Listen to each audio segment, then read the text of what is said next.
ঘড়ির কাঁটা ছুটছে নিজের গতিতে, হাতে সময় মাত্র 100 সেকেন্ড।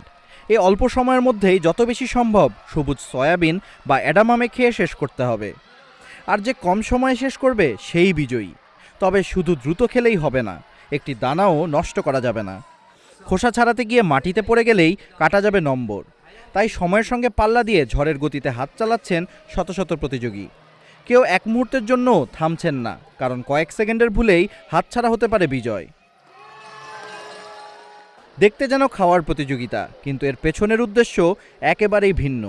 স্থানীয় কৃষকদের উৎপাদিত সবুজ সয়াবিনের পরিচিতি বাড়ানো, খাবারের অপচয় রোধের বার্তা দেওয়া এবং কৃষকদের প্রতি সম্মান ও কৃতজ্ঞতা প্রকাশ, এই 3 লক্ষ্য নিয়েই জাপানের নিগাতা প্রিফেকচারের নাগাওকা শহরে আয়োজন করা হয় বিশ্ব দ্রুত এডামামে খাওয়ার প্রতিযোগিতা।